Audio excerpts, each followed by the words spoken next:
Shalom mes bien-aimés dans le Seigneur Jésus-Christ. Que la paix du Seigneur vous soit accordée où que vous vous trouvez dans le nom du Seigneur Jésus-Christ, notre roi qui revient bientôt. Bien-aimés, nous avons parlé dans les jours passés sur les alliances qui nous poursuivent, les alliances qui nous réclament. Nous devons faire très attention dans nos vies bien-aimées. Certains malheurs qui nous arrivent sont parfois causés par nous-mêmes, parfois par des alliances que nous avons nouées, même dans notre méconnaissance. Donc, une alliance peut être nouée à ton insu. Toi-même, tu ne sais pas qu'en donnant cet accord, c'est un contrat, c'est une alliance. Et lorsque vous ne respectez pas les termes de l'accord de l'alliance, cela vous réclamera, cela vous causera des problèmes. Voilà. Aujourd'hui, nous allons parler des alliances conclues en fréquentant des fausses églises et de faux serviteurs de Dieu. Ça, c'est sérieux, bien-aimé. Je vous l'ai dit, l'heure est grave. Il y a des alliances qui réclament beaucoup d'enfants de Dieu, tout simplement par le fait qu'ils ont eu à fréquenter un faux pasteur, qu'ils ont eu à fréquenter une fausse église. Alléluia. Nous allons lire d'abord un texte de l'Écriture, des Rois, chapitre 23, versets 1 à 3. Nous lirons 2 Rois 23, 1 à 3.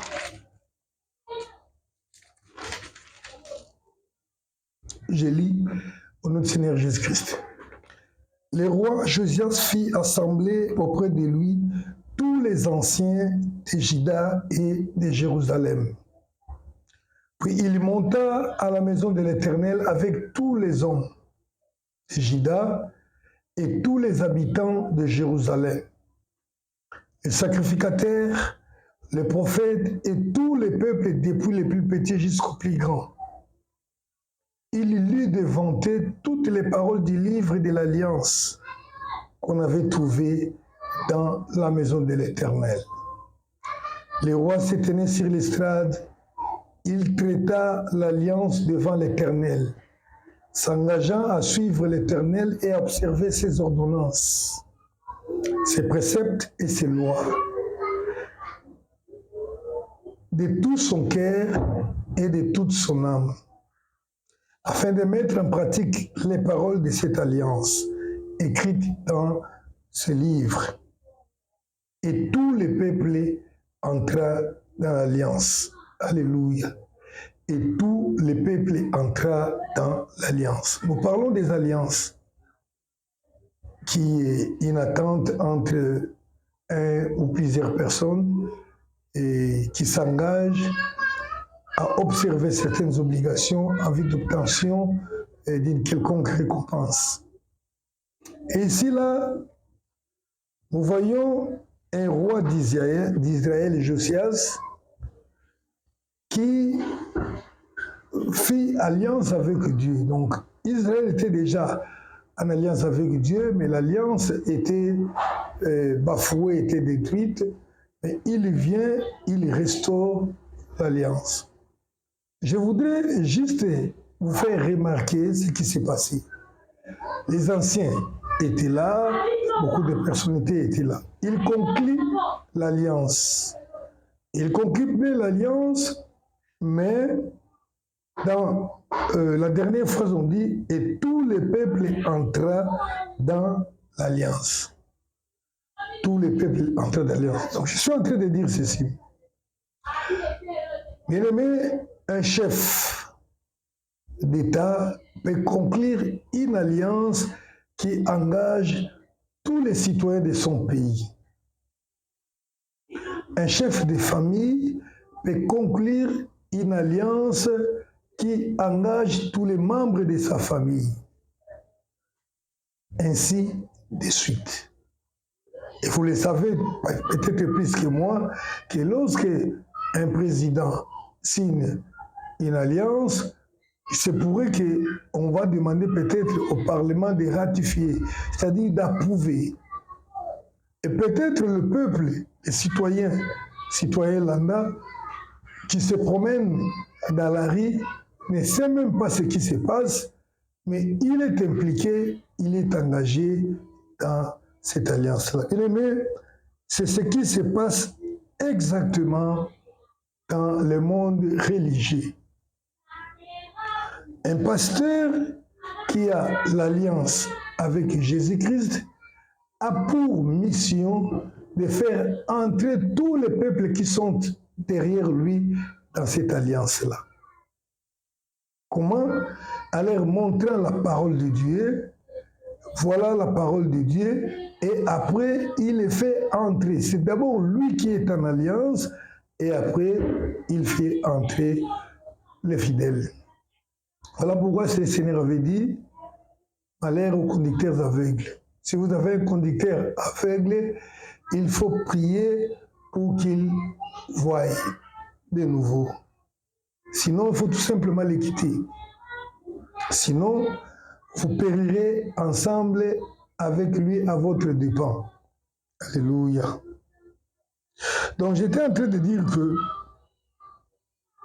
un pasteur, lorsque il a fait l'alliance avec les diables, et nous avons montré comment les hommes entrent en alliance avec les diables, parfois en utilisant des faux enseignements.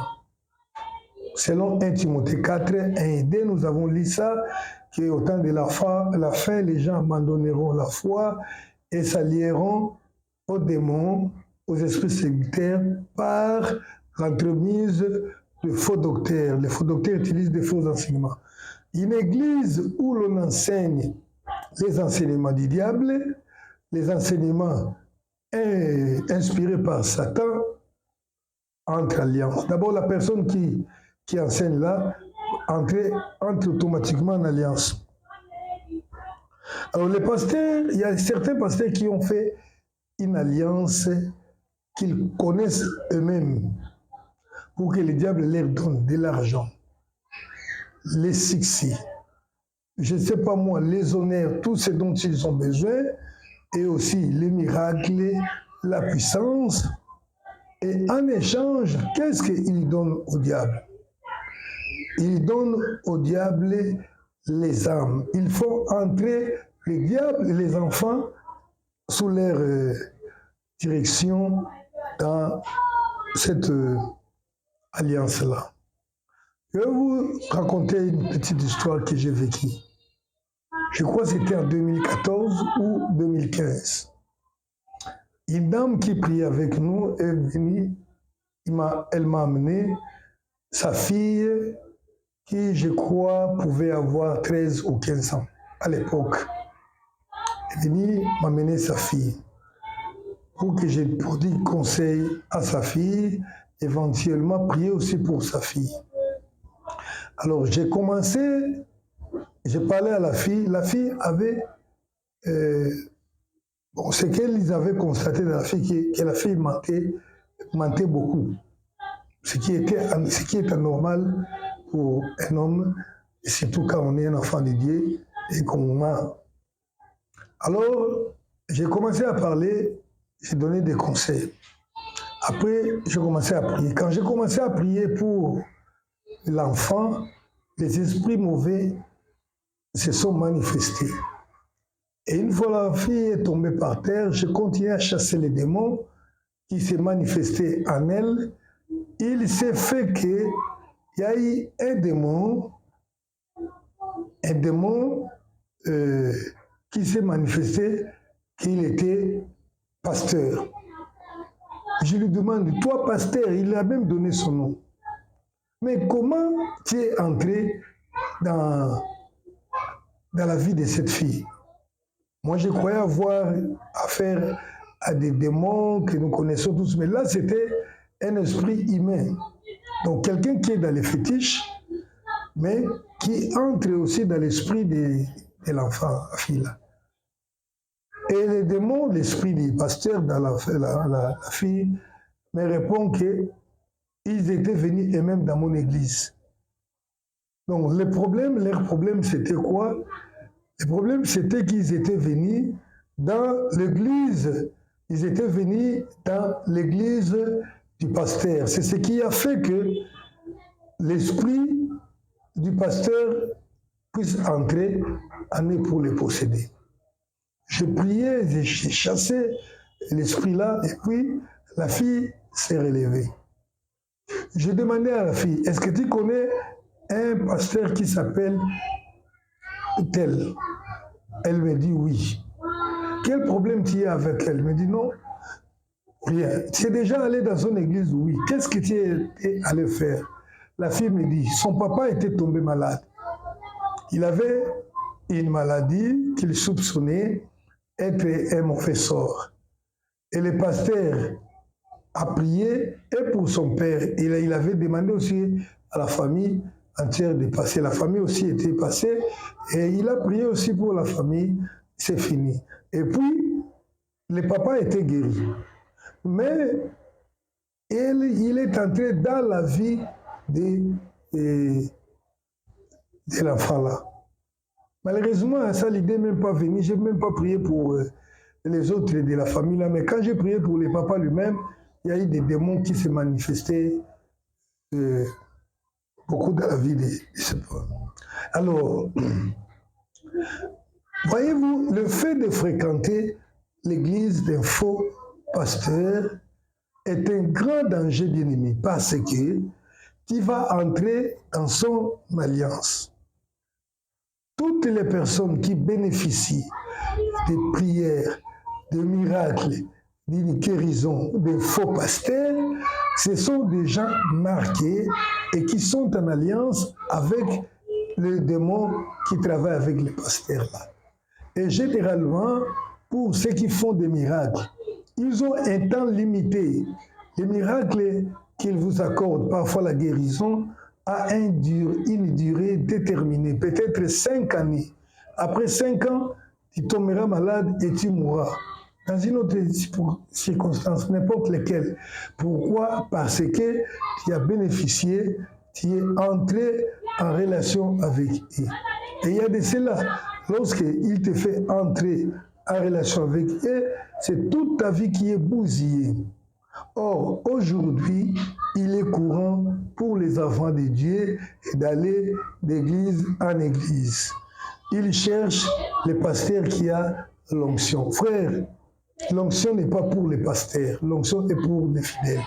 Christ a dit, voici le miracle qui accompagneront ceux qui croiront à mon nom. Ce ne sont pas les pasteurs qui croiront à mon nom, ce sont les fidèles, toutes personnes.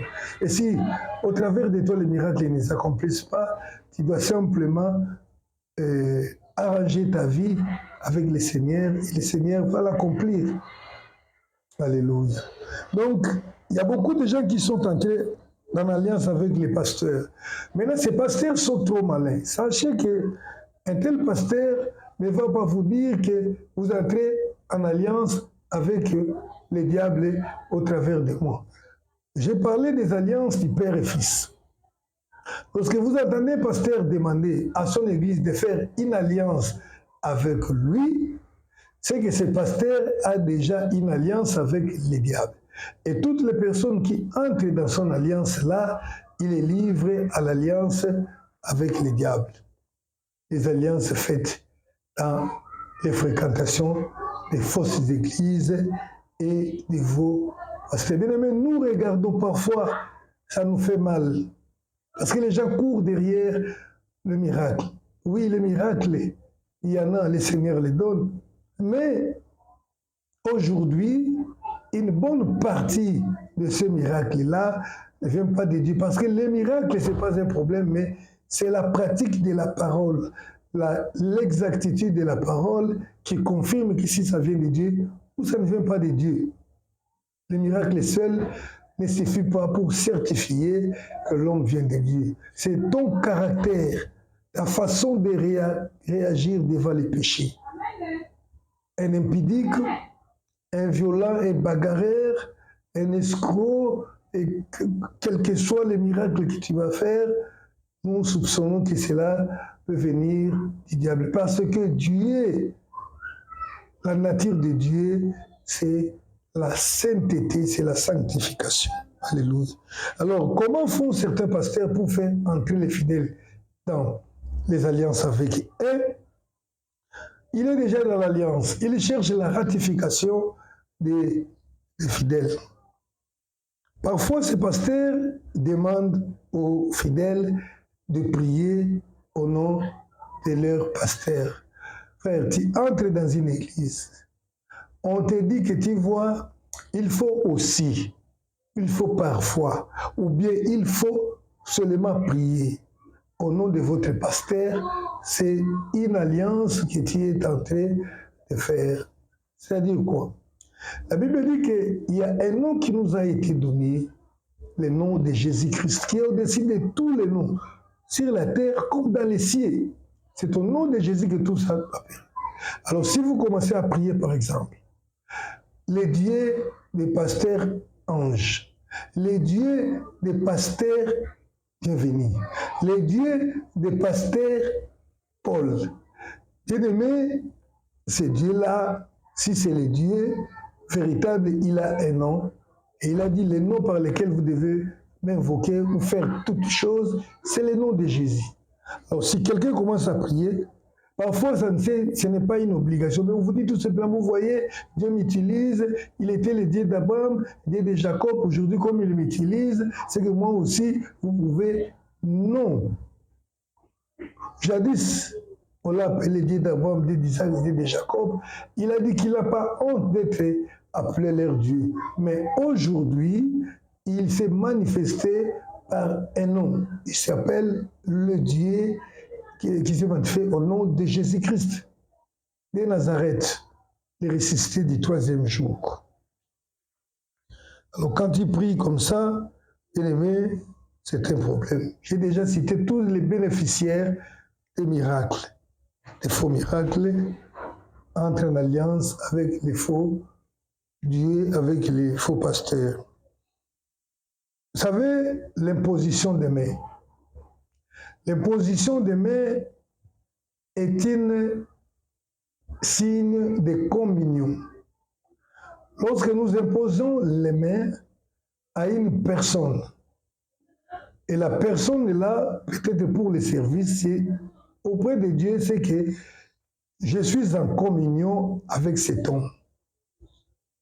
Alors, ne vous laissez pas vous imposer les mains par n'importe qui, par la personne que vous ne connaissez pas, dont la certitude est discutable. L'authenticité de la foi de Dieu est discutable. Si cet homme-là sert le diable, le fait qu'il te pose la main, même si tu n'as pas été guéri, même si tu n'as rien demandé, il t'impose les mains, bien-aimé, en communion avec lui dans son alliance. Alléluia. Et il y a des pasteurs qui vont trop loin pour le contrôle des fidèles et pour les faire entrer dans l'alliance. Ils les font porter leurs effigies et parfois même ils vont imprimer les calendriers de la photo du pasteur pour qu'ils mettent dans la maison. Vous savez bien aimé que la magie noire ou blanche travaille à l'aide des signes. Avec un simple logo qui est venu du diable, que tu portes parce que le logo de votre église, que tu mets dans ta maison, tu peux entrer en alliance et donner l'occasion à l'ennemi de travailler, de te réclamer. Il y a beaucoup de choses. Alléluia. Et beaucoup de choses, toutes ces choses-là peuvent vous faire entrer en alliance avec le diable. Le fait de fréquenter l'église où l'on enseigne des fausses doctrines et que vous pratiquez les choses-là. Mais dans l'église, tout est contrôlé. On ne veut pas vous dire, nous voilà, nous allons prier tous, nous allons porter aujourd'hui la chemise blanche. Mais ça ne se passe pas comme ça avec l'œuvre de Dieu. Oh, voilà, la blanche, c'est la couleur du ciel, c'est la couleur de ceci, cela. Avec ça, on peut te faire entrer dans l'alliance. On va vous amener les mouchoirs. Vous allez crier parce que il est capable, le faux pasteur, il est capable de faire beaucoup de choses pour te faire entrer dans son alliance. Parfois, il faut te dire, vous allez crier comme ça, vous allez répéter ça. La réalité, il sait qu'en parlant ça, c'est comme quelqu'un qui donne son accord. C'est pourquoi, bien aimé, moi, quand j'enseigne et que les gens ne répondent pas Amen, ça ne me dérange pas. Parce que la personne qui doit répondre Amen dans la prédication, c'est la personne qui croit que c'est la vérité.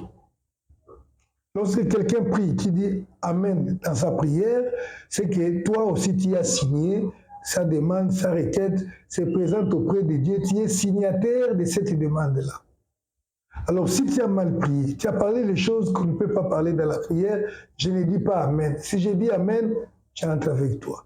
Et la prière de Dieu à Satan, qui passe par des paroles subliminales, sache bien que ton oui là, c'est un accord, c'est une alliance que tu donnes, que tu signes avec les diables.